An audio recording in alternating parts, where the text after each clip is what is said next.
Assalamualaikum warahmatullahi wabarakatuh. Apa kabar anak-anak hari ini? Alhamdulillah, semoga selalu dalam lindungan Allah dan selalu sehat di rumah. Hari ini Ustazah Eli akan membahas materi fikih. Apa materi fikih kita hari ini?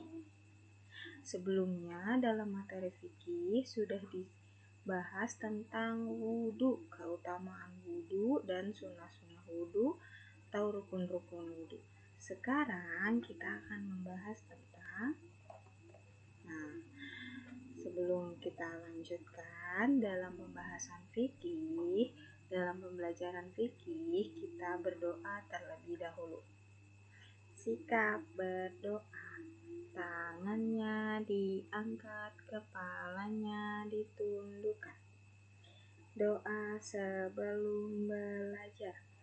Bismillahirrahmanirrahim. Rabbi zidni ilman warzuqni fahman. Amin. Alhamdulillah, kita sudah berdoa bersama. Saatnya kita lanjutkan materi fikih hari ini. Apa materi kita hari ini? Nah, sebelumnya landasan atau dasar dari materi pembahasan hari ini adalah tentang najis. Nah, kenapa sih kita harus membahas tentang najis? Dan kenapa sih kita harus tahu tentang najis? Kenapa kita harus tahu bagaimana cara membersihkan, bagaimana apa saja jenis-jenis najis? Kenapa kita harus tahu? Nah, inilah dasar hukumnya. Dalam hadis riwayat Ibnu Majah, dalam bab Thaharah diceritakan bahwa ketika Nabi dan sahabatnya melewati kuburan, dan Nabi menceritakan bahwa dalam kuburan ini ada 2 orang yang disiksa bukan karena suatu dosa besar, melainkan karena dosa yang sederhana.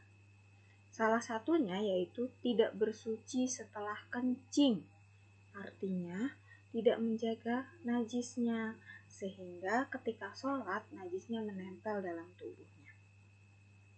Nah, itulah kenapa kita harus tahu apa itu najis. Dan kita juga harus tahu jenis-jenis najis seperti apa. Karena najis itu bisa mengakibatkan kita disiksa dalam kubur. Kenapa kita bisa disiksa dalam kubur dengan najis? Nah, najis dalam bahasa artinya kotoran.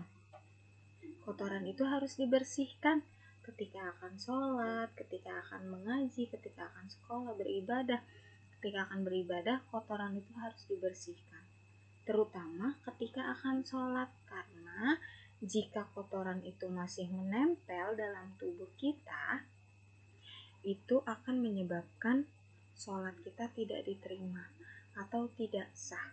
Jadi itulah alasan kenapa kita harus tahu apa itu najis dan apa saja jenis-jenisnya.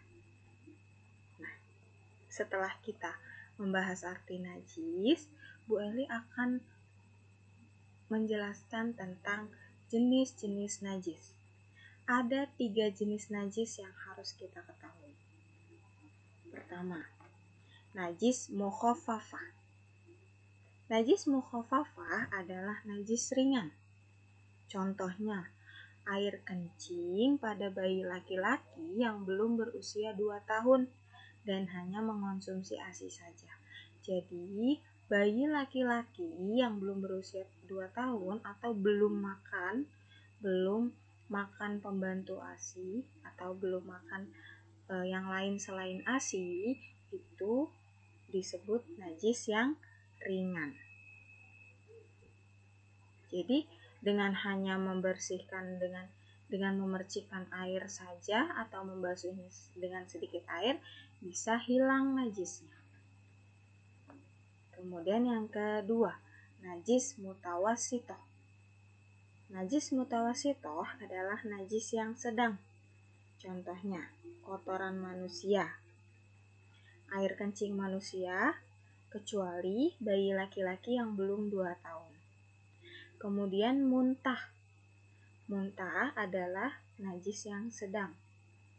Darah yang mengalir dari hewan yang disembelih atau darah haid, darah wanita yang haid. Kemudian kotoran binatang yang haram untuk dimakan. Lalu yang terakhir, bangkai semua hewan yang mati tanpa disembelih, kecuali bangkai ikan dan belalang. Karena ikan dan belalang meskipun mati, itu masih halal dimakan.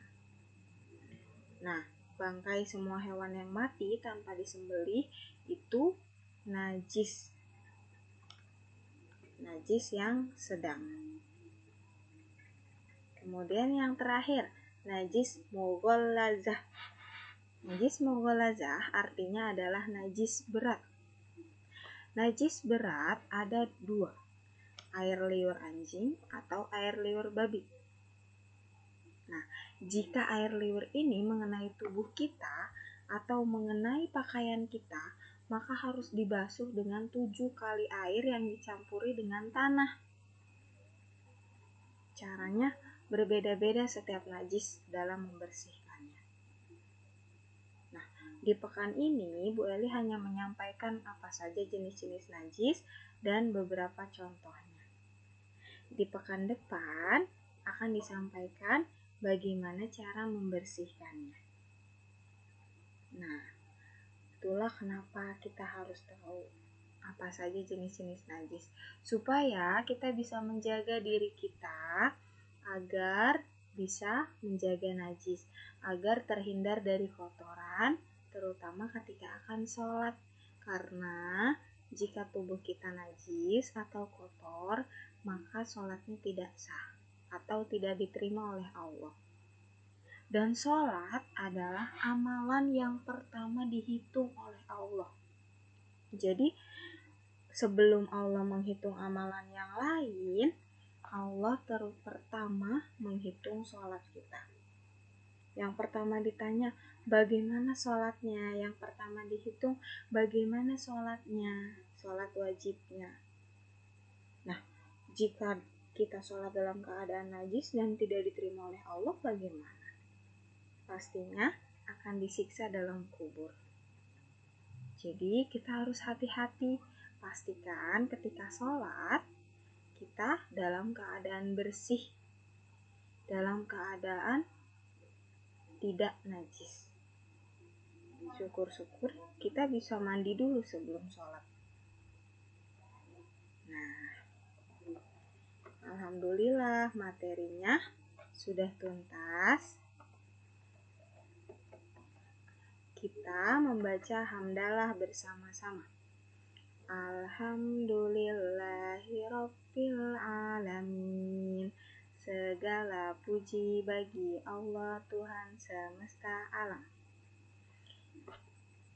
Nah, pekan ini tidak ada proyek dan semoga teman-teman di rumah bisa mereview kembali materi kita hari ini. Wassalamualaikum warahmatullahi wabarakatuh.